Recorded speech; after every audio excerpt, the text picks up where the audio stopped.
करनी चाहिए। शिवरात्रि व्रत विधि गरुड़ पुराण के अनुसार शिवरात्रि से एक दिन पूर्व त्रयोदशी तिथि में शिवजी की पूजा करनी चाहिए और व्रत का संकल्प लेना चाहिए। इसके उपरांत चतुर्दशी तिथि को निराहार रहना चाहिए। महाशिवरात्रि के दिन भगवान शिव को जल चढ़ाने से विशेष पुण्य प्राप्त होता है।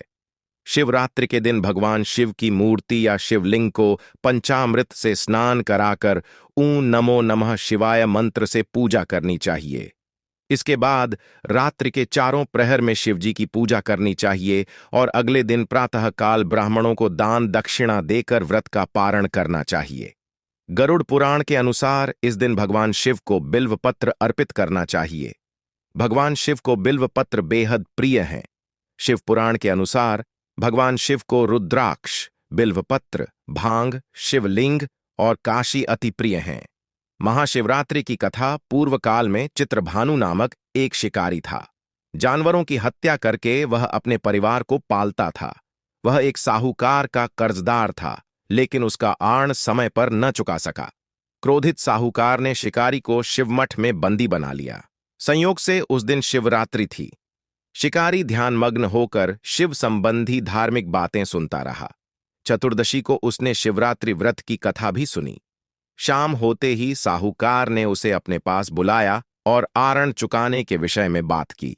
शिकारी अगले दिन सारा आरण लौटा देने का वचन देकर बंधन से छूट गया। अपनी दिनचर्या की भांति वह जंगल में शिकार के लिए निकला, लेकिन दिन भर बंदी गृह में रहने के कारण भूख प्यास से व्याकुल था। शिकार खोजता हुआ वह बहुत दूर निकल गया। जब अंधकार हो गया तो उसने विचार किया कि रात जंगल में ही बितानी पड़ेगी। वह वन एक तालाब के किनारे एक बेल के पेड़ पर चढ़कर रात बीतने का इंतजार करने लगा। बिल्व वृक्ष के नीचे शिवलिंग था, जो बिल्वपत्रों से ढंका हुआ था। शिकारी को उसका पता न चला। पड़ाव बनाते समय उसने जो टहनियां तोड़ी, वे संयोग से शिवलिंग पर गिरती चली गईं। इस प्रकार दिन भर भूखे प्यासे शिकारी का व्रत भी हो गया और शिवलिंग पर बिल्वपत्र भी चढ़ गए। एक पहर रात्रि बीत जाने पर एक गर्भिणी हिरणी तालाब पर पानी पीने पहुंची। शिकारी ने धनुष पर तीर चढ़ाकर ज्यों ही प्रत्यंचा खींची, हिरणी बोली, मैं गर्भिणी हूं, शीघ्र ही प्रसव करूंगी। तुम एक साथ दो जीवों की हत्या करोगे, जो ठीक नहीं है। मैं बच्चे को जन्म देकर शीघ्र ही तुम्हारे समक्ष प्रस्तुत हो जाऊंगी, तब मार लेना। शिकारी ने प्रत्यंचा डीली कर दी और हिरणी जंगली झाड़ियों में लुप्त हो गई। प्रत्यंचा चढ़ाने तथा डीली करने के वक्त कुछ बिल्वपत्र अनायास ही टूटकर शिवलिंग पर गिर गए। इस प्रकार उससे अनजाने में ही प्रथम प्रहर का पूजन भी संपन्न हो गया। कुछ ही देर बाद एक और हिरणी उधर से निकली। शिकारी की प्रसन्नता का ठिकाना न रहा। समीप आने पर उसने धनुष पर बाण चढ़ाया। तब उसे देख हिरणी ने विनम्रतापूर्वक निवेदन किया, हे शिकारी, मैं थोड़ी देर पहले रथु से निवृत्त हुई हूं। कामातुर विरहिणी हूं। अपने प्रिय की खोज में भटक रही हूं। मैं अपने पति से मिलकर शीघ्र ही तुम्हारे पास आ जाऊंगी। शिकारी ने उसे भी जाने दिया। 2 बार शिकार को खोकर उसका माथा ठनका। वह चिंता में पड़ गया। रात्रि का आखिरी पहर बीत रहा था। इस बार भी धनुष से लगकर कुछ बेलपत्र शिवलिंग पर जा गिरे तथा दूसरे प्रहर की पूजन भी संपन्न हो गई। तभी एक अन्य हिरणी अपने बच्चों के साथ उधर से निकली। शिकारी के लिए यह स्वर्णिम अवसर था। उसने धनुष पर तीर चढ़ाने में देर नहीं लगाई। वह तीर छोड़ने ही वाला था कि हिरणी बोली, हे शिकारी, मैं इन बच्चों को इनके पिता के हवाले करके लौट आऊंगी। इस समय मुझे मत मारो। शिकारी हंसा और बोला, सामने आए शिकार को छोड़ दूं। मैं ऐसा मूर्ख नहीं। इससे पहले मैं 2 बार अपना शिकार खो चुका हूं। मेरे बच्चे भूख प्यास से व्यग्र हो रहे होंगे। उत्तर में हिरणी ने फिर कहा, जैसे तुम्हें अपने बच्चों की ममता सता रही है, ठीक वैसे ही मुझे भी। हे शिकारी, मेरा विश्वास करो, मैं इन्हें इनके पिता के पास छोड़कर तुरंत लौटने की प्रतिज्ञा करती हूं। हिरणी का दीन स्वर सुनकर शिकारी को उस पर दया आ गई। उसने उस मृगी को भी जाने दिया।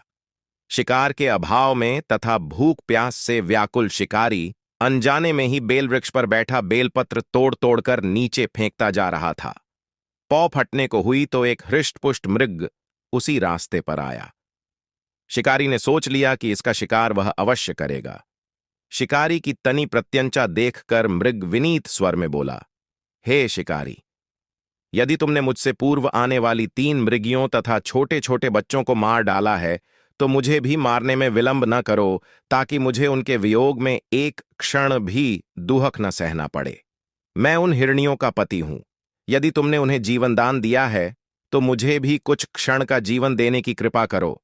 मैं उनसे मिलकर तुम्हारे समक्ष उपस्थित हो जाऊंगा। मृग की बात सुनते ही शिकारी के सामने पूरी रात का घटनाचक्र घूम गया। उसने सारी कथा मृग को सुना दी। तब मृग ने कहा, मेरी तीनों पत्नियां जिस प्रकार प्रतिज्ञाबद्ध होकर गई हैं, मेरी मृत्यु से अपने धर्म का पालन नहीं कर पाएंगी।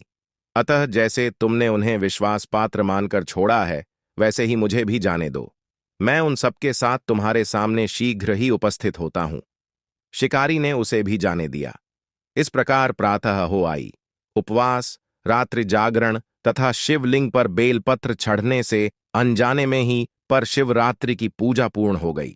पर अनजाने में ही की हुई पूजन का परिणाम उसे तत्काल मिला। शिकारी का हिंसक हृदय निर्मल हो गया। उसमें भगवत भक्ति का वास हो गया।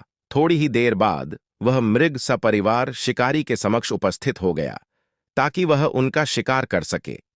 किंतु जंगली पशुओं की ऐसी सत्यता, सात्विकता एवं सामूहिक प्रेम भावना देखकर शिकारी को बड़ी ग्लानि हुई। उसने मृग परिवार को जीवन दान दे दिया। अनजाने में शिवरात्रि के व्रत का पालन करने पर भी शिकारी को मोक्ष की प्राप्ति हुई।